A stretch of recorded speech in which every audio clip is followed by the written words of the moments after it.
There are places on this earth that seem to exist outside of time, islands of forgotten history that lie dormant in the cold, gray expanse of the ocean. They are archives of salt and stone, their secrets kept by the ceaseless, percussive roar of the waves against their shores. Most are barren, uninhabited monuments to geological violence.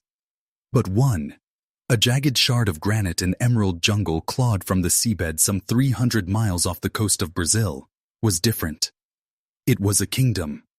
It had a name that appeared on ancient mariners' charts as Ilha da Neblina, the island of mists, but was known to the few souls on the mainland who ever had cause to speak of it as Ilha Perdida, the lost island. This name was more fitting, for the island was not merely lost to geography, but to the world of men. It was a sovereign territory of shadows, a fortress of solitude, and it was home to the Caetano family.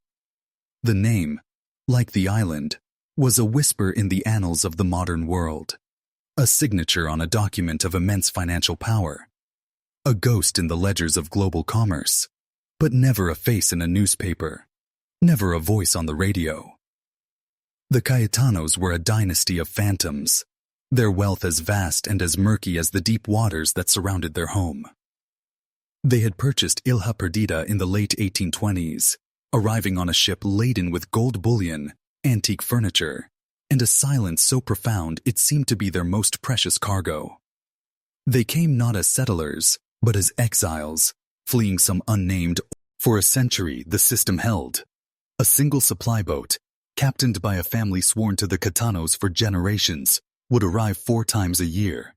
The captain never set foot on the island. He would anchor in the inlet and watch as silent, faceless servants, hired from remote coastal villages and bound by unbreakable contracts of secrecy, would row out to collect the goods. No words were ever exchanged. Payment would simply appear in a mainland bank account. Tax assessors from the Brazilian government who attempted to visit were met by the same impenetrable wall of water and rock. Their letters were answered by lawyers in Rio de Janeiro, their summonses paid with fortunes that could fund a small army. The Caetano family was an anecdote, a piece of strange fiscal folklore, a ghost that paid its taxes, nothing more. But while the world saw nothing, the island saw everything. It felt the weight of the secrets accumulating within the granite walls. The silence of the Caetanos was not peaceful. It was the charged, heavy silence of a sealed tomb. It was the silence of unspoken practices, of a family tree whose roots were not allowed to spread, but were forced to twist and coil in on themselves in the dark, rich soil of their isolation. It was the silence of a bloodline kept too pure, of rituals that blurred the line between familial devotion and a dark primal worship of their own name. The jungle seemed to grow thicker around the compound, its vines like green fingers pressing against the stones, as if trying to keep the horror contained. The birds on the island, a strange brightly plumed species found nowhere else on Earth, were said to have developed a cry that sounded like a human whimper. The servants who finished their decades of service and returned to the mainland were old and broken, their eyes holding a terror they could. The confession pulled from the dead man's hand was not at first believed. It was dismissed by the Brazilian authorities as the ravings of a madman, a lurid fiction born from the trauma of the storm. The paper was cheap and water-stained. The ink bled into a near illegible scrawl, but the words that could be deciphered spoke of a world that did not seem to belong to the 20th century. It spoke of the sanctum of blood, of unending vespers, of the first daughter, and the final son. It described rituals conducted in the moonless dark, in a chapel carved from the rock beneath the great house. It spoke of a family that did not live but performed, their every action dictated by a set of rules so ancient and arcane they seemed to have sprung from a forgotten, heretical text. The letter did not name a crime. It described a state of being, a theology of horror that had festered on Ilha Perdida for 100 years. It was only when the dead servant was identified, his name matching a faded contract found in the archives of a Rio law firm, a contract binding him to the Caetano family for life, that the authorities were forced to consider the impossible. To understand the letter, They had to understand its author's world. They had to unearth the history of the man who had created it, the patriarch, Afonso Caetano. The story of the Caetanos begins not on that remote island, but in the decaying salons and gaslit libraries of post-Napoleonic Portugal. Afonso was a man born of two warring worlds. By blood, he was a scion of a minor noble house, a family with a proud name, but a dwindling fortune. By mind, he was a creature of the Enlightenment, a brilliant but dangerously unorthodox scholar of theology and natural philosophy. He consumed books on Gnosticism, on the Cathar heresies. On a moonless night in 1826, he, his devout wife Isabella, and their two young sons boarded a chartered vessel, the Estrella Silenciosa, the Silent Star. With them, in lead-lined chests, was a fortune great enough to buy a nation, a cursed treasury that was both the seed of their new world and the price of their damnation. They sailed for months, a ghost ship on an empty sea, Afonso poring over ancient charts, seeking not a new home, but a new Eden, a place where he could begin God's work anew, free from the contamination of the fallen world. He found it in Ilha Perdida. It was to him a sacred text written in stone and water, a place of perfect defensible isolation. Here, his grand experiment could begin. His wife Isabella was no mere follower. She was the high priestess to his prophet. Where Afonso's madness was intellectual and abstract, hers was practical and severe. She was the one who would translate his dense philosophical screeds into the daily liturgy of their lives. She was the one who managed the servants, who designed the children's lessons, who instilled the terror of the outside world as a motherly virtue. Their first two sons, born in the impurity of Portugal, were treated as a flawed first draft. It was their third son, Vasco, the first child born on the island, who was seen as the true genesis of the new Caetano race. He was not raised as a boy. He was cultivated like a sacred crop. He was never allowed to touch the earth of the jungle, which Afonso deemed profane. He was taught that his own blood was a holy fluid, a sacrament to be guarded at all costs. His only playmates were his siblings. His only view of the death of the patriarch Afonso and his wife Isabella a year later was not recorded in any earthly ledger. No obituary was written, no headstone carved by an outside hand. They were interred in the cold, dark earth of the chapel crypt, their tombs sealed with the family crest and a final stark inscription from Afonso's own writings, Finis Mundi, Initium Sanguinis, the end of the world, the beginning of the blood. For the second generation of Caetanos, now adults who had never known a world beyond the island's shores, it was a moment of profound terror and transition. Their God was dead. Now, they had to interpret his gospel for themselves.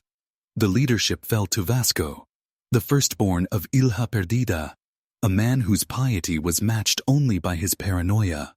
Where Afonso's fanaticism had been a grand philosophical project, Vasco's was a narrow, suffocating obsession with ritual and the literal interpretation of his father's precepts.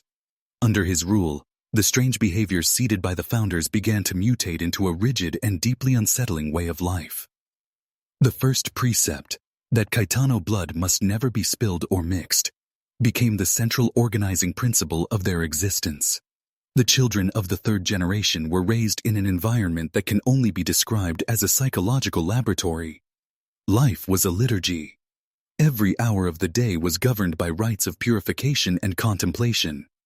The most prominent of these was the liturgy of mirrors. In the great hall of the estate, dozens of antique silver-backed mirrors were arranged. For 2 hours after sunrise and 2 hours before sunset, the children were required to sit in silence before these mirrors.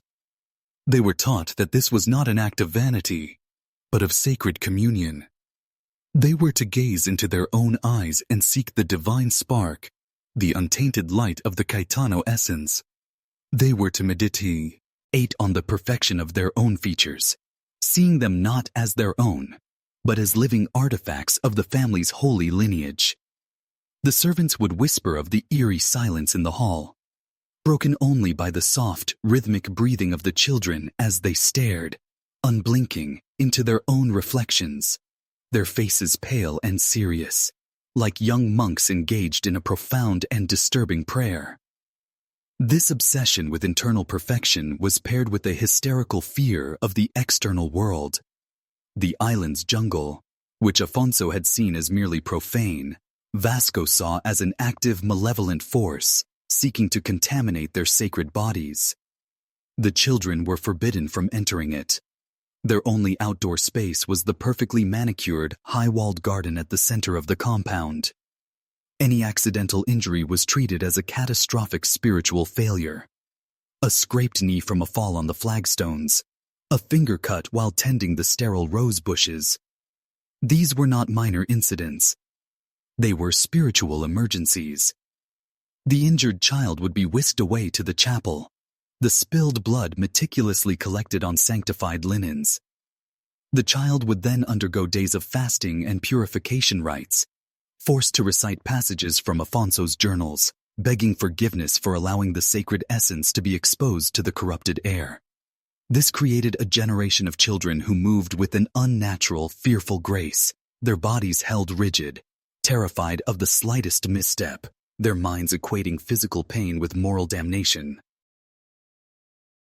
The servants, now into their second generation of service, were the silent witnesses to this escalating strangeness. They saw a family that did not speak, but chanted. A family that did not eat, but performed rituals of sustenance. They saw children who did not know how to play, who had never laughed freely, their faces masks of serene, cold piety. But the most disturbing observation was the one that was never spoken of, the question that hung in the humid air like a poisonous spore. As the second generation aged, and the third generation reached maturity, the question of procreation, of continuing the sacred line, became the family's singular obsession.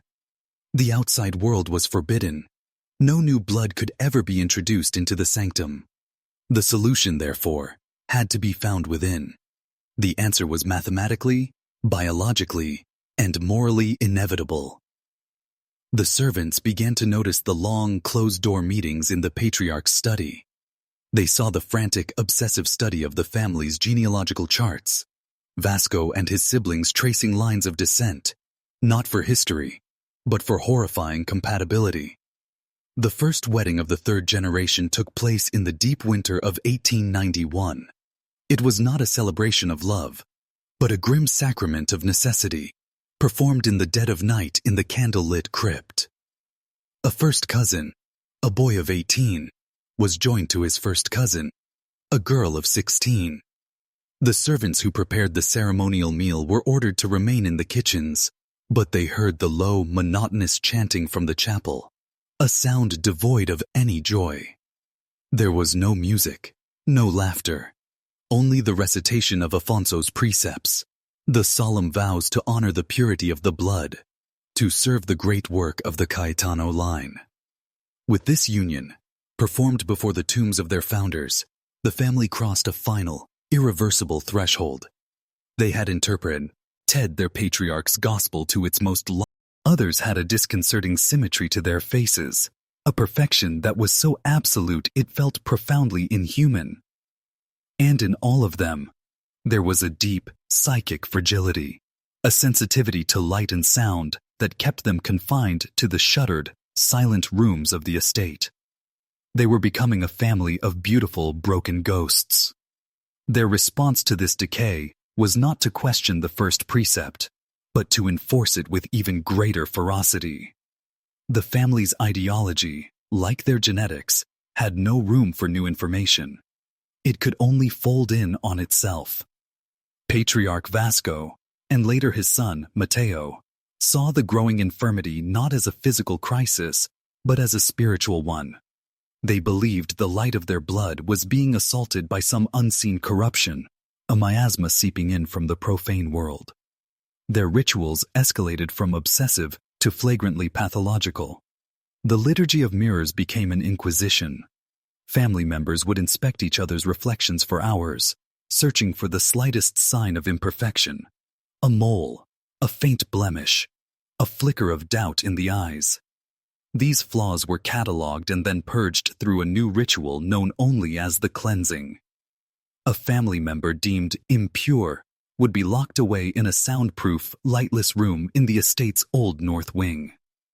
For weeks, sometimes months, they would be kept in total isolation, fed only bread and water, their days spent in a forced, unending prayer for the restoration of their spiritual integrity. The estate, once a bustling hub of this strange domestic religion, grew quiet. The Caetanos retreated from view entirely, becoming specters in their own home. By the 1920s, the third-generation servants, themselves descendants of the original crew, rarely saw their masters. Orders for the day were left on a silver tray in the main hall. Meals were left outside the doors to the family's private wings. The unholy sounds that breached the silence were the ones that haunted the servants' dreams. The low, desperate chanting that sometimes echoed from the north wing. The faint, discordant melodies played on the chapel's pipe organ in the dead of night. And the terrifying, infrequent sound of a scream, sharp and quickly stifled. The fear among the staff was absolute. They were prisoners, bound by their ancestors' contracts and the family's immense, unseen influence on the mainland. They knew that to speak of what they saw, to even attempt escape, would be a death sentence. They were the unwilling jailers of a family that was consuming itself, their silence bought with gold and terror. The breaking point began in the winter of 1912, with a birth. It was the first child of the patriarch Matteo, a boy. But no celebration was made. No name was inscribed in the great family Bible in the chapel. The servants were told nothing, but they knew. They heard the sounds coming from the patriarch's wing, a baby's cry that was not a cry, but a sound of raw, animalistic agony that did not cease for days. They saw the midwives, brought from a remote mainland village, their faces pale with shock as they were rowed away before sunrise, their silence purchased with a small fortune in gold, and they watched as the patriarch, for the first time in a generation, took a direct, obsessive hand in the raising of a child. This child was never seen. It was confined to a suite of rooms in the deepest, most secure part of the estate. The windows were bricked over. The door was reinforced. This child, the heir to the Caetano name, would become the family's most terrible and final secret.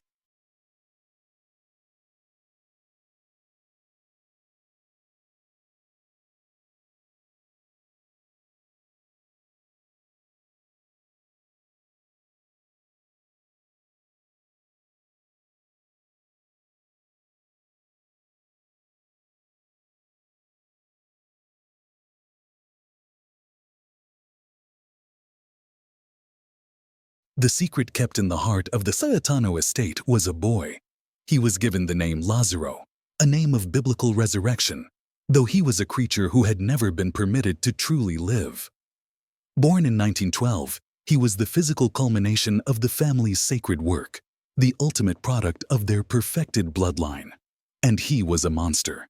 Not a monster of malice, but a monster of biology, a living testament to a scripture followed too closely.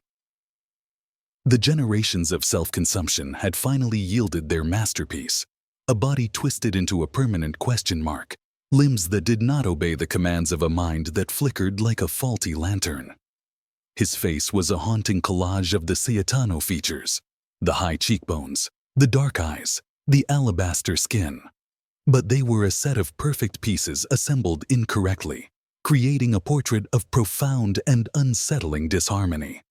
He was the purest Caetano who had ever lived, and he was the living, breathing, screaming refutation of their entire religion.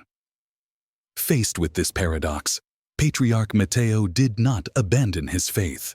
He warped it into a final horrific shape. He gathered his family, the pale, brittle men and women of the fifth generation, and delivered a new gospel. Lazzaro, he declared, was not a failure. He was a miracle. He was a holy martyr, a sin-eater, a sacred vessel sent by the divine to absorb the impurities of their line.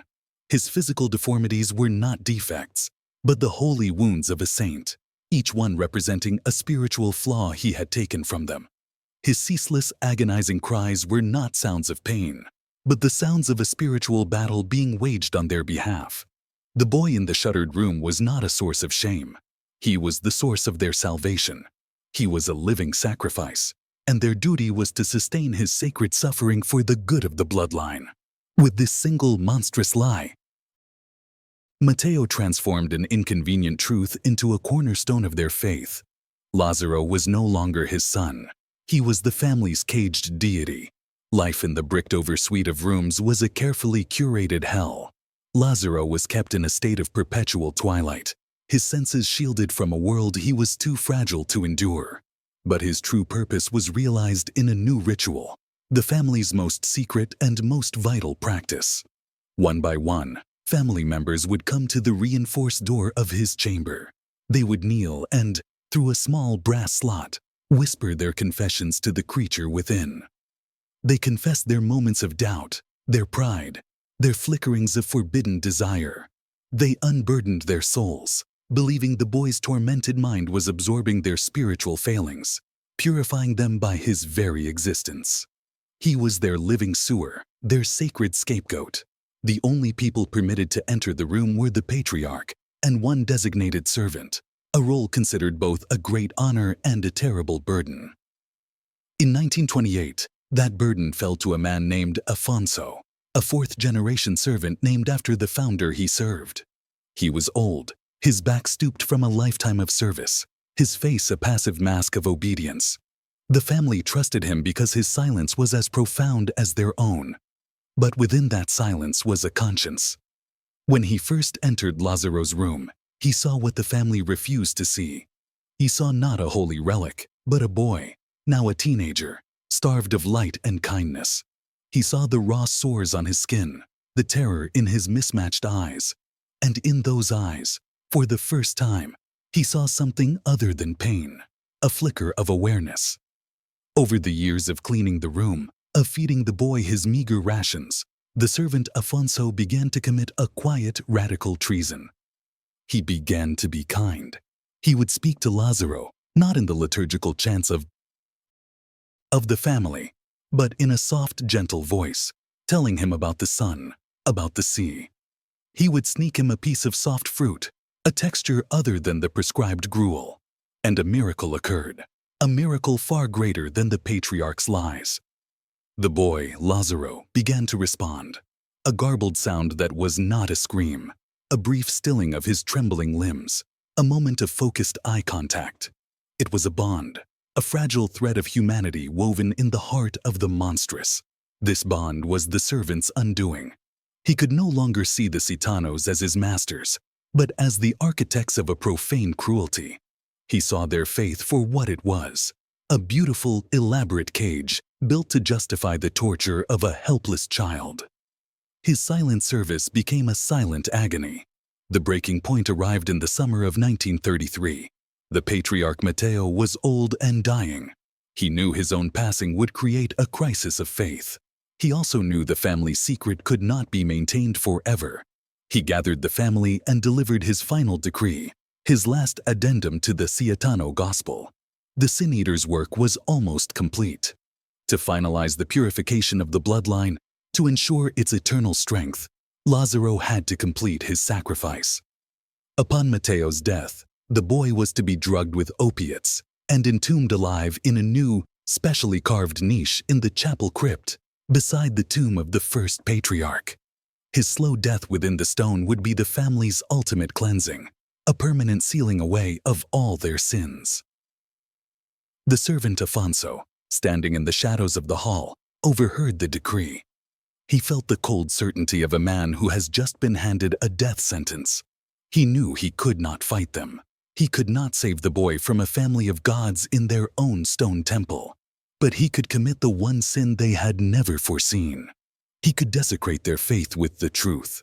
As the first winds of the coming hurricane began to lash the island, the old servant found a bottle, a pen, and a scrap of paper. He began to write, The hurricane was Afonso the servant's only accomplice, his only prayer. As the sky turned a bruised purple and the first waves, monstrous and green, began to shatter against the cliffs, the ordered world of the Caetano estate dissolved into a disciplined chaos. While the family retreated to the chapel to chant psalms against the storm's fury, the old servant put his desperate final plan into motion. He moved through the winding corridors like a ghost, his heart a frantic drum against his ribs. From the kitchens, he stole a small vial of the opiates used for the family's various ailments. In the servants' quarters, he drugged the wine of the two men who guarded the sea gate, a treason that would cost them their positions but save them from complicity. Then, he dragged the crude raft, built from salvaged timbers and hidden for months in a sea cave, to the churning waters of the inlet. He did not know if he would survive the passage. He did not expect to. His own life was a small final price to pay. He lashed himself and the bottle to the timbers, a final act of devotion not to the family he had served, but to the boy he could not save. As he pushed off into the maelstrom, he took one last look at the granite house, a black monolith against the shrieking gray sky, and prayed that the sea, the great enemy of the Caetanos, would be his ally. The sea was a faithful courier. 13 days later, the body of Afonso, the servant, and the confession clutched in his hand, was recovered. The world, which had forgotten the name Caetano, now learned it with a gasp of collective horror. The letter's contents, leaked to the press by a clerk in the prosecutor's office, became an immediate global sensation. Newspapers in Rio, Lisbon, New York, and Los Angeles ran sensational headlines. The cannibal cult of the Lost Island, a century of sin, the Devil's Dynasty. An official expedition was hastily assembled, a grim arc of policemen, doctors, and government officials, dispatched to breach the walls of Ilha Perdida and confront the truth. When they arrived, they found an island scarred by the storm's fury, the jungle a mangled wreck of splintered trees and torn vines. But the Caetano estate stood untouched, its dark stone walls and Gothic spires serene and defiant, as if the hurricane had not dared to touch it. The landing party was met at the main gate not by guards, but by the family itself. They emerged from the great house and stood in a silent, formal line, their faces pale and impassive. There were 8 of them, the last of the line, all dressed in immaculate old-world black. They looked like figures from a faded photograph. Their unsettlingly similar features, the product of generations of careful curation, regarding the intruders with a mixture of contempt and mild curiosity. They did not seem afraid. They seemed annoyed. Their lawyers, they calmly stated, had already filed injunctions. This was private property. The letter was the work of a disgruntled, blasphemous servant who had stolen from them and fled. Patriarch Matteo, they informed the officials, had passed away during the storm, his soul having ascended to a place of honor. They were in a period of sacred mourning and demanded to be left alone. Their composure was absolute, their denial as smooth and as hard as the granite walls behind them. But the servant's letter was a detailed map. It spoke of the north wing, of a reinforced door, of a suite of rooms with no windows. Armed with a federal warrant, the officials pushed past the eerily calm family and began their search. The house was a museum of cold, oppressive order. Every object was in its place, every surface gleaming. Yet the air was thick with the scent of incense and something else, something faintly medicinal and sorrowful. They followed the letter's directions to the north wing, to a hallway where the air grew still and cold. They found the door, just as the servant had described it. A heavy oak slab, reinforced with iron, with no handle on the outside. A small brass slot was its only feature. As the policemen began to break it down with axes, the family's composure finally shattered. It was not shame or fear that broke them, but a wave of righteous theological fury. They began to scream, not at the police, but at a higher power, accusing the officials of desecrating a holy sanctum, of interrupting the great work, of defiling their saint with the profane light of the world. The door splintered and fell inward, revealing a darkness that seemed to drink the light from the hallway. There was a smell of unwashed linens, of stale food, of a life lived in absolute confinement. A doctor stepped inside, his lantern cutting a trembling beam through the gloom. And the world saw the Caetano family's final secret. On a simple cot in the corner lay Lazzaro. He was 21 years old, but his twisted, atrophied body was the size of a child's. He cowered from the light, his mismatched eyes wide with a terror that knew no language, his mouth opening in a silent, agonized wail. He was the living artifact of their history, the grotesque proof of their faith. The officials stared in stunned silence, the sensational headlines they had read paling in comparison to the quiet, breathing horror before them. As the Caetano family was led from their stone fortress, their faces contorted in masks of cold, furious grief for their defiled god. It was the fate of the boy, Lazzaro, that captured the world's attention. Rescued from one prison, he was delivered into another, the blinding, merciless light of a world that had no name for what he was. The trial of the Caetano family was not a trial of law, but of sanity. The world watched, captivated, as the last 8 members of the bloodline sat in the polished courtroom in Rio de Janeiro, not as defendants, but as dethroned royalty. They did not plead for mercy. They did not ask for understanding. Wrapped in an impenetrable shroud of shared belief, they spoke only of their sacred work, of the desecration of their saint, and of the profound ignorance of a fallen world that dared to judge them. Their immense fortune bought them the best lawyers, but their only true defense was their own unshakable, terrifying conviction. The court, faced with a theology of madness it could not prosecute, rendered the only verdict it could. They were found not guilty by reason of insanity, their minds judged to be as isolated and as dangerously structured as the island they had never left. They were sentenced to live out their days in a private, high-security psychiatric hospital, their granite fortress on the sea exchanged for one of white walls and soft locks. They were together, and for them, that was all that mattered. The Caetano bloodline, that sacred, corrupted river, would end quietly in a sanitized asylum, its last members staring at their own reflections in the polished chrome fixtures, still performing their silent, ceaseless liturgy. The fate of Lazzaro was a quieter, more intimate tragedy. He became a ward of the state, a puzzle of flesh and bone for the finest minds in medicine.